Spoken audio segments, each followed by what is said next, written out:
오늘 새벽 함께 보실 하나님의 말씀은 히브리서 10장의 말씀입니다. 봉독은 10장 22절만 봉독해 올립니다. 우리가 마음의 뿌림을 받아 악한 양심으로부터 벗어나고 몸은 맑은 물로 씻음을 받았으니 참 마음과 온전한 믿음으로 하나님께 나아가자. 아멘.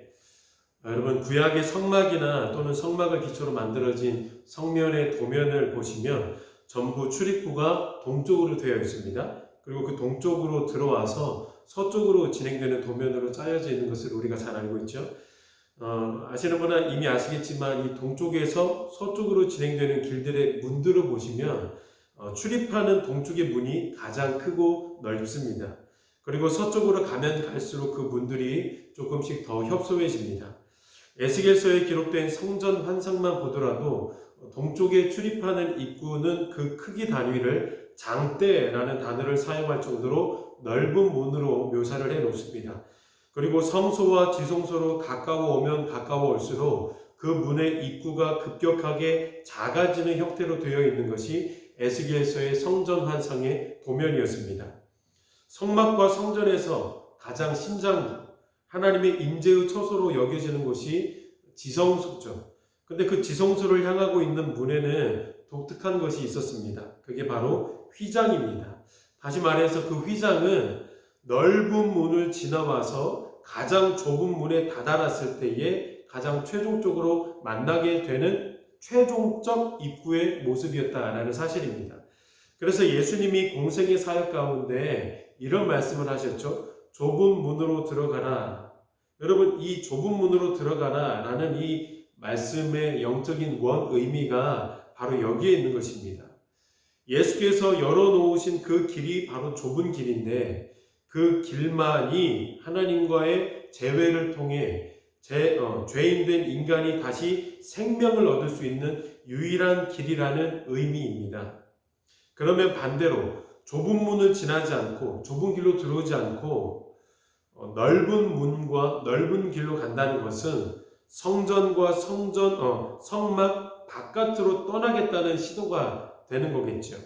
그래서 그 넓은 문으로 나가는 사람들에게 기다리는 것은 마태복음 25장에 기록되어 있는 것처럼 이 무익한 종을 바깥 어두운 데로 내쫓으라. 거기서 슬피 울며 이를 갈리라 하니라.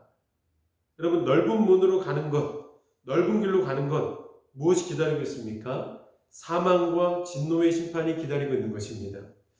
성소와 지성소를 가로막고 있는 이 휘장이, 즉 가장 좁은 길, 좁은 문 앞에 있었던 그 휘장이 예수 그리스도의 죽음으로 찢어졌습니다. 이제 드디어 생명의 길, 좁은 문이 예수 그리스도의 그 순종의 사역으로 열리게 된 것입니다.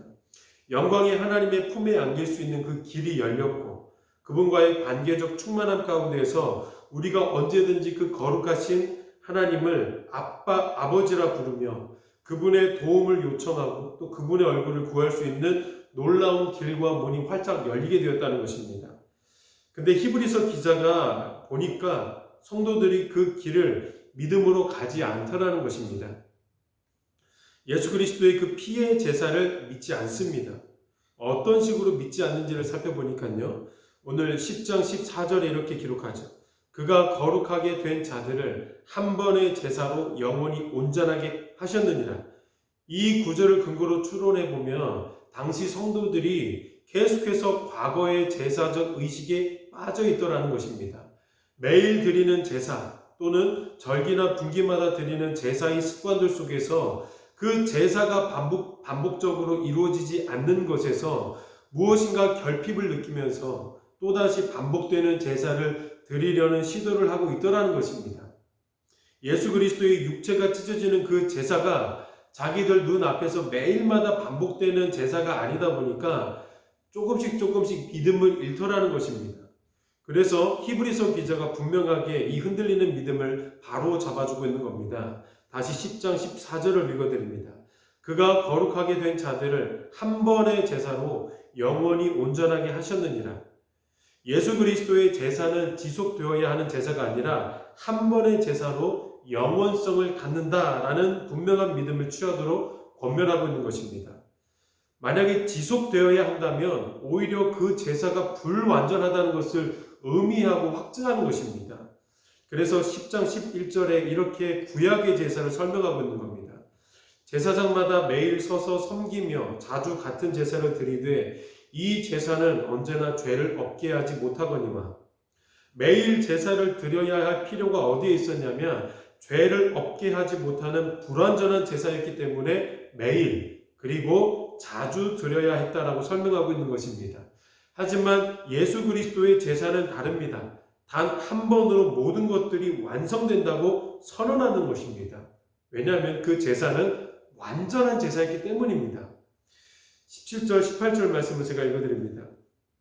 또 그들의 죄와 그들의 불법을 내가 다시 기억하지 아니하리라 하셨으니 이것들을 사하였은즉 다시 죄를 위하여 제사 드릴 것이 없느니라. 아멘. 여러분, 예수로 인해서 좁은 문과 좁은 길이 활짝 열려 있습니다. 근데 성도들이 그 지성소로 안 가더라는 것입니다.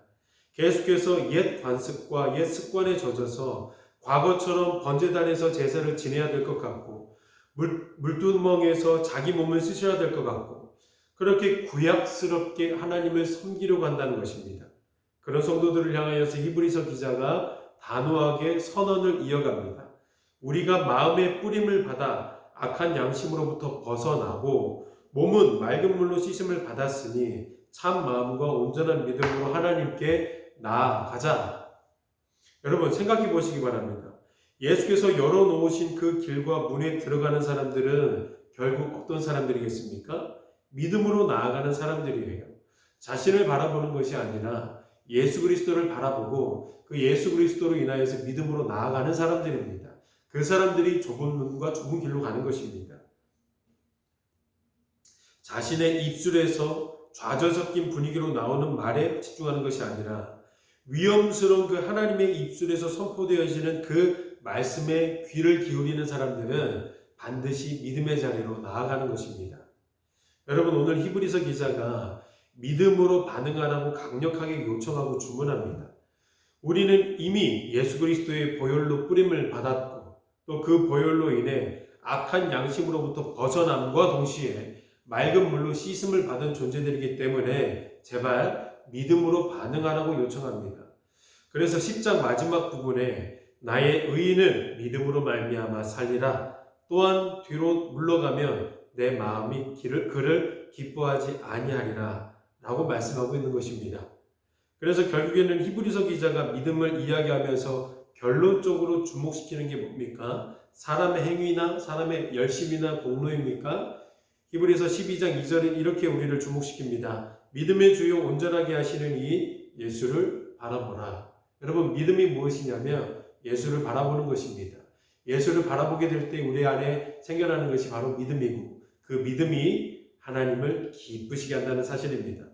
오늘 새벽의 기도의 자리에서도 참 마음과 온전한 믿음으로 하나님께 나아가고 그렇게 하나님께 나아가는 자에게 하나님이 아름다운 상을 예배해 두셨음을 우리가 발견하게 되는 그런 귀한 새벽의 기도의 시간 되기를 예수님의 이름으로 축원드립니다. 기도하겠습니다. 아버지 하나님, 우리가 참된 안식으로 들어가지 못하고 있다면 우리 가운데 성령님 도와주셔서 참된 믿음으로 반응하게 하시고 예수 그리스도께서 열어놓으신 그 안식의 길 가운데 우리가 들어가서 하나님과 참된 화목과 안식을 누릴 수 있도록 도와주옵소서. 감사드립니다. 예수님의 이름으로 기도드립니다. 아멘. 하늘에 계신 우리 아버지여, 이름이 거룩히 여김을 받으시오며 나라가 임하시오며 뜻이 하늘에서 이루어진 것 같이 땅에서도 이루어지이다. 오늘 우리에게 일용할 양식을 주시옵고 우리가 우리에게 죄 지은 자를 사하여 준 것 같이 우리 죄를 사하여 주시옵고 우리를 시험에 들게 하지 마시옵고 다만 악에서 구하시옵소서. 나라와 권세와 영광이 아버지께 영원히 있사옵나이다. 아멘. 우리 시간에 다 함께 공동의 기도의 제목과 각자의 기도의 제목을 가지고 함께 기도하며 나가겠습니다.